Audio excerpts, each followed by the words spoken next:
For all you elk hunters out there, chasing turkeys is basically the same thing. I know the reaction you just gave me, but don't knock it till you try it, and don't try it without OnX. The Hunt app will not only help you find new areas on public ground, but I use it to find out landowner info to get permission on private ground that I see birds on as well. OnX Hunt has a special offer for you. Use code CAL to receive 20% off your membership at onxmaps.com/hunt and find more birds this spring. There's nothing like snook hook sets at dawn or catching a tarpon in the moonlight. Find your next fishing trip made easy on fishingbooker.com and experience the magic of the Sunshine State or any other destination on your fishing bucket list. Book a blue water adventure in search of sailfish or go snapper fishing with the kids. With over 6,000 captains and trips to choose from, planning your next one just got a whole lot easier. Download the Fishing Booker app on the Google Play or App Store, or visit them online at fishingbooker.com to book your trip today. Hey, I just sat down with the owners and operators of Maui Nui Venison. They're on a mission to balance axis deer populations on Maui while giving back to the community and run a totally sustainable operation. For folks like me who want to get your own meat but aren't always successful, you can become a snack subscriber, get some axis deer sticks sent right to your door. Visit MauiNuiVenison.com. That's MAUINUI venison.com and use promo code CAL for 20% off your first order. From MeatEater's World News Headquarters in Bozeman, Montana, this is Cal's Weekend Review presented by Steel. Steel products are available only at authorized dealers. For more, go to steeldealers.com. Now, here's your host, Ryan Cal Callahan. A new study from the University of Montana has found that wolves infected with parasites are more likely to be pack leaders than wolves that aren't. Thanks to Carl Kaufman for sending this one in. Toxoplasmosis is a parasite we've discussed several times on the show. This parasite requires being inside a cat in order to reproduce, which, even in the world of kinkiness, is pretty far out there, or in there. Deer can be infected if they eat grass in proximity to cat feces, and humans can catch the parasite by eating infected deer or goats. Mahalo, Danny Bolton. One of the crazy things about toxoplasmosis is that it appears to lower the inhibitions of the animals it infects. Since it needs to get back to a cat to reproduce, it has a biological incentive to kill its host. Infected rodents have been shown to be less afraid of cats and more willing to explore, and infected humans create more testosterone and dopamine and take more risks. Risk-taking behavior can land you in trouble, but sometimes there is an upside. A new study found that it's not all bad, at least if you're a wolf. Led by wildlife ecologist Connor Meyer and Kira Cassidy, the team looked at 256 blood samples from 229 wolves living in Yellowstone National Park. The life histories of those wolves have been carefully recorded, so the team knew where each wolf stood in the pecking order. They found that wolves infected with toxoplasmosis were 11 times more likely than parasite-free wolves to leave their birth pack to start a new pack.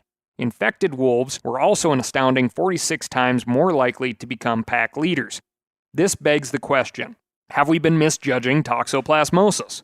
Instead of a life-threatening parasite, could toxo be the key to wealth and success? I can just see the Joe Rogan-endorsed health pills now. Be the top dog, take these toxo pills, and lose your inhibitions. Coming to a GNC near you. Side effects may include not being a follower, as well as headaches, confusion, muscle fatigue, paranoia, seizures. This week, we've got predator contests, crabby energy, legislation, and so much more. But first, I'm going to tell you about my week. And my week was great. Thanksgiving is easily the best holiday. It coincides with the end of the general rifle season here in Montana, so I am typically outside for a good portion of that holiday, burning calories while looking for ways to replenish them. This year, a snowstorm and severe cold front rolled through, breaking into above freezing temps, which of course turns ice into water and eastern Montana dirt into binding muck. On this particular trip, the old Toyota threw the four-wheel drive, which made me real familiar with the mud. From the top of my knit beanie to the tread of my boots, I made up for the fact that I have managed to avoid situations in which I had to put tire chains on for most of my adult life by putting them on and taking them off. Putting them on and taking them off. Belly down in mud, ice, and snowmelt. Keep in mind, I am a conservative driver, very conscious to not tear up roads, and twice the mud got us so bad that deer hunt was partially sacrificed. Each night, however, we got to cook and sit in absolute comfort in the old Black Series camper, listening to that eastern Montana wind and the furnace do battle. I'm getting soft, boys and girls. But, man, I didn't have to come home. That was a choice. The girlfriend got her first ever whitetail buck, the only deer of the trip, only animal of the trip, which was very sad for old Snorticus. After a first night miss, which was her first ever miss, she rallied with a well-placed shot at 130 yards the next morning on a good-looking young whitetail buck. Caught this fella out tending a doe, which is the case the last week of the season. This was an interesting experience as the shot placement was good, slightly high, and the buck didn't react at all. He just kept chasing his doe. I was 99% positive he was hit. After all, I was watching through 10x50s at 130 yards, but the buck gave no signs of injury until at least 90 seconds after the primer was dented. I bet he stayed on his feet for almost 10 minutes. Then, eventually, begrudgingly laid down. This was not a great scene. I, like probably everyone listening, prefer the instant gratification of a quick or instantaneous death. Hooves in the air. No questions need be asked, dead. But this was not the case. I lean toward bullet selection as the reason. 140 grain burgers were used, and despite a fist-sized hole on the exit, I just don't believe any expansion of that round happened within the body cavity, nor was there any apparent shock delivered to the buck at 130 yards. Inspection of the vitals revealed the path of the bullet only hit the top of one lung, which probably meant that what we were waiting on was the body cavity in front of the diaphragm to fill up with enough blood to asphyxiate the buck. This is a competition-style target round, as I would later find out. Do your research ahead of time, not in the field, is a good lesson. I know people do use these as hunting rounds, but from what I have seen, they are definitely not a hunting round. So, that's lesson 1. And lesson 2, for all hunters, a reminder for the old hunter, a primer for the new hunter. My girlfriend is 3 seasons into her hunting career. I try to provide a lot of space for her to learn, as I believe this is the best way to become a lifelong hunter. Don't have everything handed to you. You got to figure some stuff out. This scene was traumatic. Everything she has shot prior to this has died fast, if not instantly. I don't know the previous rounds used, but I do know the round that we started with 3 seasons ago, which is trophy copper ammunition. Regardless, the lesson that was reinforced is one of the most important, I believe. Squeezing that trigger is final. There is no putting the bullet back in the gun. You, the hunter, are tied to the bullet and what that bullet does when it leaves the casing. It's kind of messed up to think that when we consider all the things that could happen when a bullet leaves the gun, a whitetail buck taking too long for our liking, or taste or morals to expire, is still on the pretty darn good side of the spectrum. But at the same time, it's a heavy thing to witness. Responsibility is tough, and I believe experiences like this lead to very responsible hunters. The imagery of a slowly expiring deer sticks with us, and we don't want to repeat it, which is why we spend more time at the range. We do our research on our bullet selection, our calibers, and we shoot within our means. Lots of room to improve out there for all of us, old and new. Moving on to the power desk. One of the greatest challenges conservationists will face over the next decade is what to do about batteries. So-called clean forms of energy like solar and wind don't use fossil fuels and are much better for the environment than coal or natural gas plants. However, in order to store and use that clean electricity, we need batteries. Batteries aren't great for the environment, especially the lithium ones we use in everything from laptops to Teslas. On the front end, lithium mining has been linked to water contamination, and cobalt mining has been linked to environmental damage and pollution, not to mention other social ills like child labor. On the back end, it's unclear exactly what we're going to do with all those batteries once they wear out. If everyone switched from gas-powered vehicles to electric cars overnight, the battery waste in 7 or 10 years would be an environmental catastrophe. That's why researchers have been hard at work developing batteries that don't pollute either on the front end or the back end. One idea that caught my eye uses crab shells and zinc to create what the inventors say is a fully biodegradable and recyclable battery. First reported in a journal called Matter, the battery is fully rechargeable at least 1,000 times, which makes it powerful enough to be used in the power grid.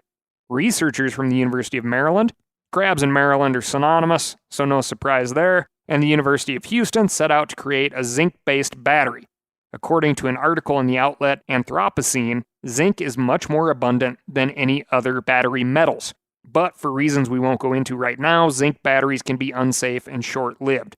So, the team of researchers made a new biodegradable gel electrolyte from chitosan, a compound derived from chitin, which is spelled Chitin. Chitin is the protein that makes up the tough shells of crustaceans, such as crabs, lobsters, and shrimps. Chitin is usually thrown away as a byproduct of processing these crustaceans, and it's been used widely in the biomedical industry.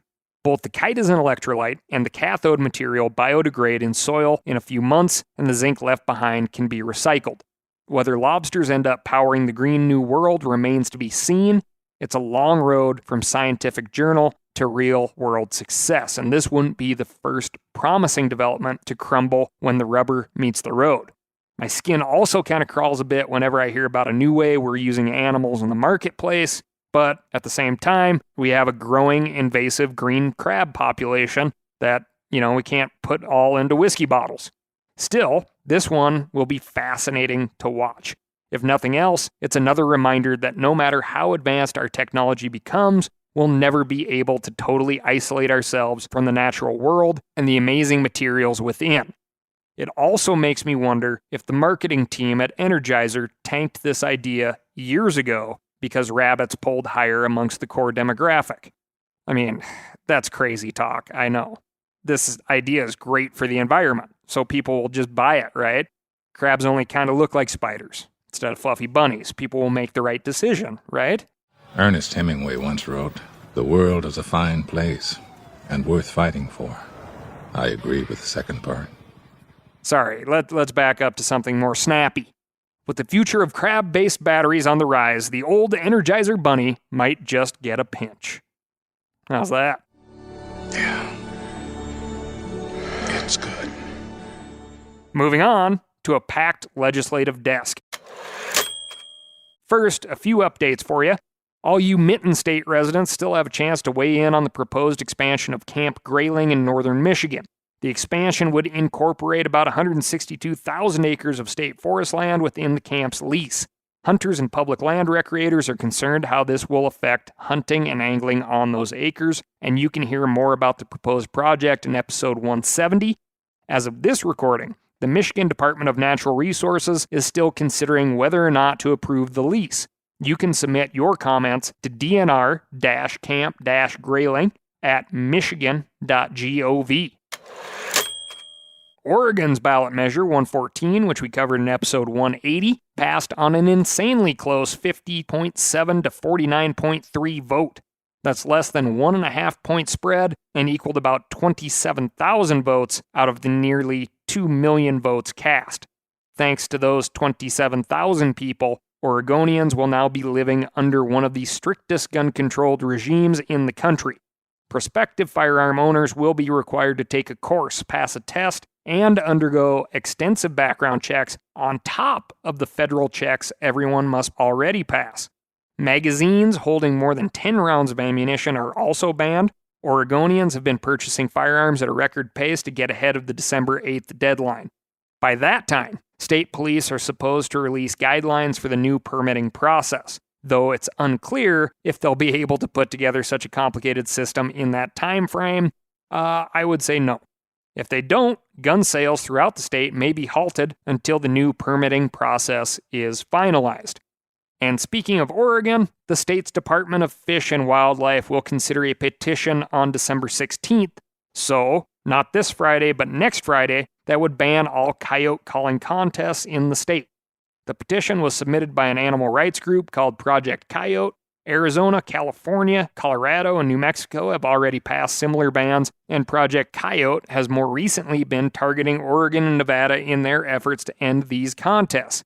A bill along similar lines was also proposed and rejected in Tennessee last year, which you can hear more about in episode 155. Opponents of coyote calling contests make several contradictory arguments. On the one hand, as this Oregon petition goes to great lengths to explain, these contests don't do much to control coyote populations long term. They may reduce the population in the short term, and that temporary reduction can help farmers and ranchers if they're dealing with an overabundance of coyotes. However, there isn't much evidence that a single contest will have a long-term impact. Based on this assumption, Project Coyote and others argue that coyote contests are frivolous and therefore go against the North American model of wildlife conservation. You should read the petition for yourselves. In my opinion, applying public pressure to abundant coyote populations where they are actually posing a problem via holding a contest is a tool in the management tool belt. Where this tool falls short of intended purpose is when the contests are held not for the purpose of knocking back an overabundant population of predators in favor of a faltering or low prey population, or in the case of above-average livestock deaths, but the contests are held for non-agricultural or hunting-related economic interests of a county. Is there a case for more oversight of coyote contests? Probably. I would say sure. Anytime wildlife and money meet, we have issues. Do we need to outlaw this tool completely? Well, that's for you to decide. If you live in Oregon, you have until December 16th to weigh in. Email the commission at odfw.commission@odfw.oregon.gov or attend the meeting in person on December 16th. For all you elk hunters out there, chasing turkeys is basically the same thing. I know the reaction you just gave me, but don't knock it till you try it, and don't try it without OnX. The Hunt app will not only help you find new areas on public ground, but I use it to find out landowner info to get permission on private ground that I see birds on as well. OnX Hunt has a special offer for you. Use code CAL to receive 20% off your membership at onxmaps.com/hunt and find more birds this spring. Now, a lot of you guys are familiar with the old hunting tradition of eating, some organ, the heart or a chunk of liver off the first animal you kill. I had that when I was a little kid, and it was a big deal. Organ meats were always prized by frontier people who knew the importance of getting a lot of different minerals and nutrients. And as often is the case, those guys were onto something, because organs are among the most nutrient-rich foods on the planet. And you can get the same benefits your ancestors craved via convenient daily capsules from Heart and Soil, made exclusively from regeneratively raised, grass-fed, and finished cattle. Heart and Soil's unique freeze-drying process means all those important nutrients are trapped in, ensuring you experience every one of the benefits of nature's superfood in a clean, convenient, taste-free capsule. Find out more at heartandsoil.co. And make sure to use code MeatEater for 10% off your purchase. That's heartandsoil.co. Use the code MeatEater. You ever get that feeling you're stuck inside staring at screens and a primal urge kicks in? You crave wide open spaces, fresh air, the chance to connect with the land? Well, maybe it's time to find your own piece of the wild. But searching for property can be a maze. That's where Land.com comes in. They got millions of listings across the country, from mountain ranches to hidden fishing holes. Their search tools are like a seasoned guide helping you narrow down what you want. Land.com isn't just about buying and selling. It's about finding a place to hunt, fish, explore, or simply sit by a campfire and listen to the crickets. So head over to Land.com today to turn one day into today. Because trust me, there's nothing quite like the feeling of standing on your own piece of earth. Over in Washington, the Wildlife Commission has dealt a death blow to the state's spring black bear hunt.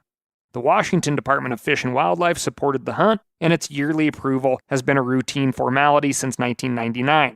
However, in recent years, animal rights groups have been successful in influencing the commission against the hunt, and Governor Jay Inslee's recent appointments have all come out in opposition to it.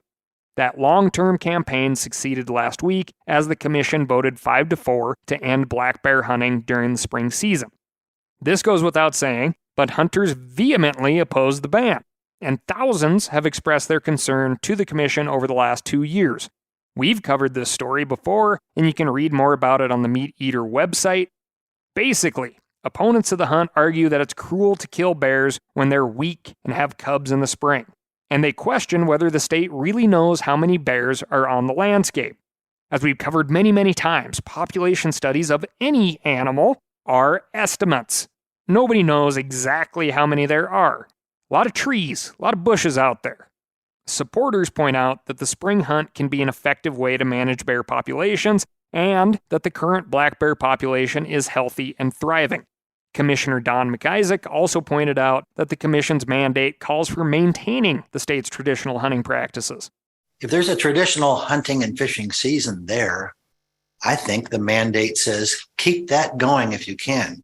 The law on hunting, when I read that stuff, says do what you can to keep traditional hunting going unless there's a conservation problem with doing so, and then shut it down. As of right now, there isn't a science-based, conservation-related reason to end the spring bear hunt. The bear population is doing fine by all available data, and the spring hunt didn't remove that many bears. The commission should be seeking to maximize those hunting opportunities, not eliminating an entire season based on uncertainty and conjecture. This decision does allow the Department of Fish and Wildlife to request future black bear hunts, but only in order to address specific management issues. Unless the commission has a change of heart, there will be no more spring bear hunt in Washington. The fall hunt is still on, but at this point, Washingtonians should be asking themselves how long that's going to last. If it's cruel to kill bears in the spring, it seems like it's cruel to kill them in the fall when sows are pregnant and trying to get fat in preparation for winter. One of my favorite arguments against the spring bear hunt was the weaponizing of the word recreation. The commission seemed to not be against bear hunting, but recreational bear hunting. So, here's just, some ideas, some food for thought. How much of what we do in our lives goes beyond necessity and slides into recreation? Are we going to start villainizing recreation all across the board? Seems like a tough thing for state and federal agencies to do. Here's just a for instance for you. What I like to do with spring bear is dry brine a big ham and smoke it. This takes, a couple of days from the start to the finish. This is not the only way to enjoy spring bear meat. It sure takes a long time. It's not efficient. Does that mean it's recreational cooking? I think it does. I'm a frequent overeater. Where is the line between healthy and recreational eating? I could go on, but suffice it to say, the social part of social science is running fast away from the science part of social science in Washington. And speaking of slippery slopes, several of you Canucks wrote in to tell me about the new rifle ban being proposed by Canada's Liberal Party.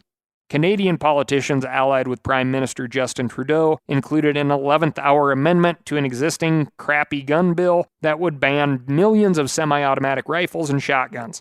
The amendment would ban, quote, any rifle or shotgun that is capable of discharging centerfire ammunition in a semi-automatic manner and that is designed to accept a detachable cartridge magazine with a capacity greater than 5 cartridges.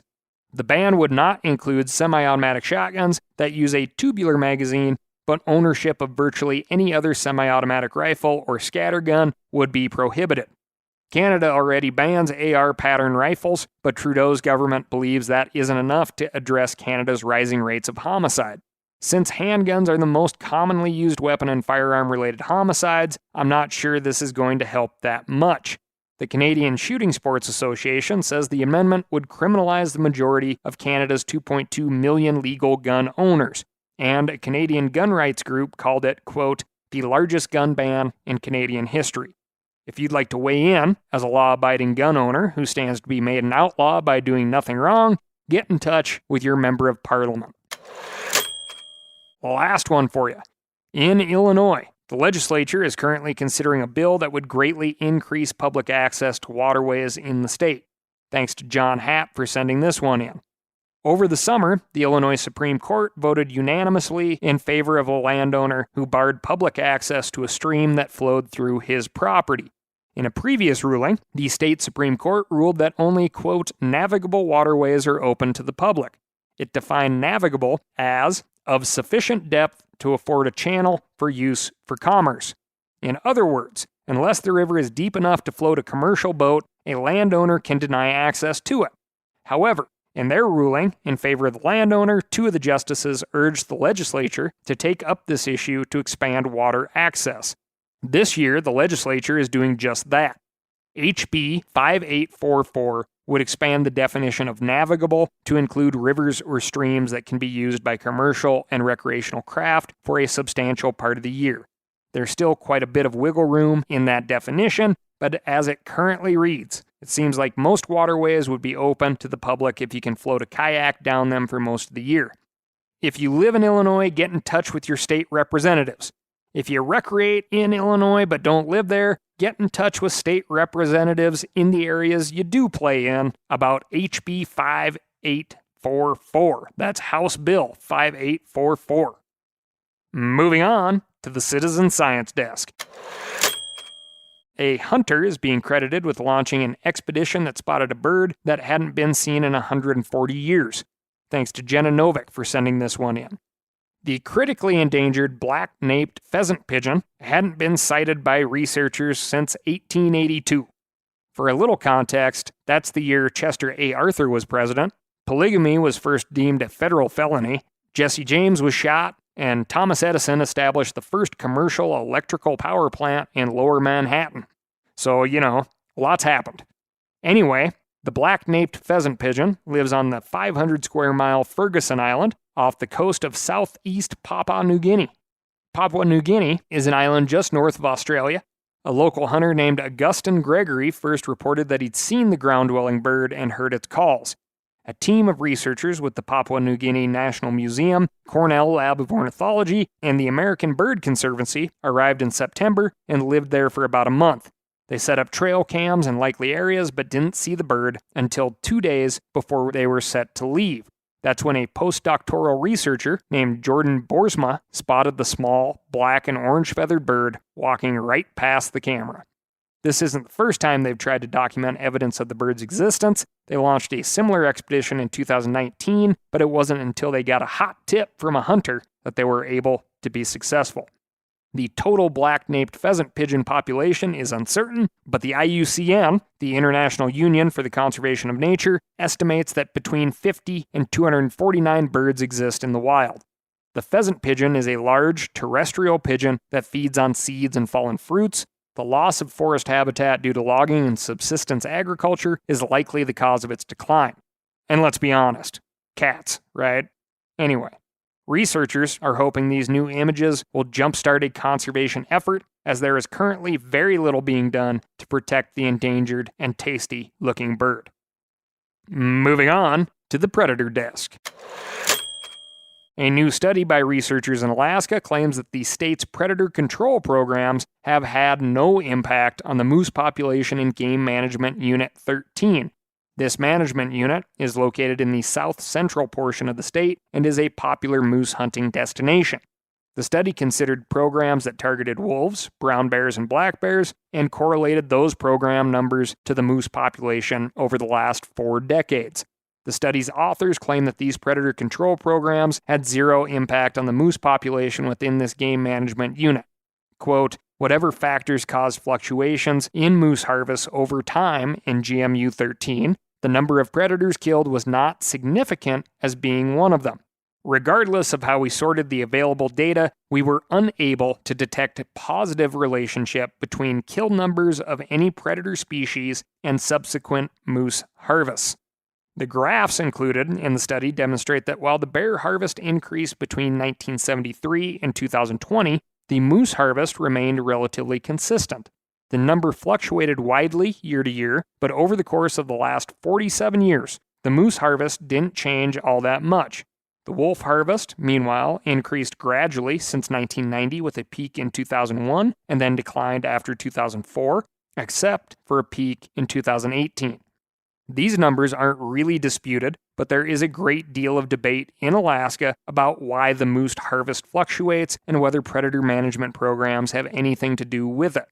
Some argue that wolf management programs have a beneficial short-term effect on the moose population. Tom Piragi, a research scientist with the Alaska Department of Fish and Game, pointed out to the Anchorage Daily News that the moose harvest nearly doubled after wolf control started in the unit in 2002. It eventually returned to the levels hunters were seeing before predator control was banned in the early 1990s. Looking at the graph, it's clear that the moose harvest reached a low point in 2001 before gradually beginning to rise until it hit mid-1990s level. This could indicate that targeting wolves had a beneficial effect on the moose population. However, as the researchers note in the study, 2001 was also the year policymakers changed the definition of a legally harvested moose to a harder to obtain, I'll say in quote, trophy class of an additional brow tine requirement, necessitating a minimum of 4 total brow tines on at least one side. Prior to this change, the minimum brow tine requirement was 3 on one side, with a minimum width of 50 inches, and just so you know, prior to 1993, that width requirement was only 36 inches. Another explanation for the dip and slow rise is that hunters were becoming acclimated to these new policies. We all know how fishermen are with reading a tape measure. Well, moose hunters are the same people. The debates over predator and ungulate populations often look exactly like this. One side argues that it's all about the wolves, while the other side points out all the other factors like disease and weather that also significantly impact moose, elk, and deer populations. The truth is that no one really knows for sure. It's almost impossible to tease out the effect of a single factor in a complex natural system, and anyone who says otherwise is lying or misinformed or just desperate to make a complicated world simple. I get it. But that doesn't mean hunters or biologists can ignore studies like this. If predator management isn't having the desired effect, wouldn't it be better to know sooner rather than later? That way, we can use those dollars and resources pursuing solutions that actually help populations of animals we love to hunt, rather than solutions that feel good and seem right, but maybe don't work. That's all I've got for you this week. Thank you so much for listening. Remember to write in to ASKCAL, that's AskCal at themeateater.com, and let me know what's going on in your neck of the woods. Also, if you're looking for a clean, quiet way to knock out yard debris, stoke up a fire, and make you look like a pro while you're doing it, go to www.steeldealers.com and find a local knowledgeable steel dealer near you. They're going to get you set up with what you need, and they won't try to send you home with what you don't. Thanks again, and I'll talk to you next week.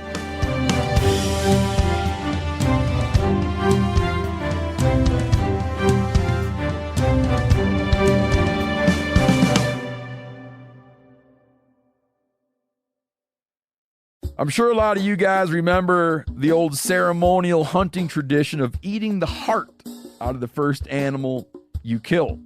Meat from those organs are among the most nutrient-rich foods on the planet. You can get those same benefits your ancestors craved via convenient daily capsules from Heart and Soil. Find out more at heartandsoil.co. And remember, use code MeatEater for 10% off your purchase. Hey, I just sat down with the owners and operators of Maui Nui Venison. They're on a mission to balance axis deer populations on Maui while giving back to the community and run a totally sustainable operation. For folks like me who want to get your own meat but aren't always successful, you can become a snack subscriber Get some Axis deer sticks sent right to your door. Visit MauiNuiVenison.com. That's MAUINUI venison.com and use promo code CAL for 20% off your first order.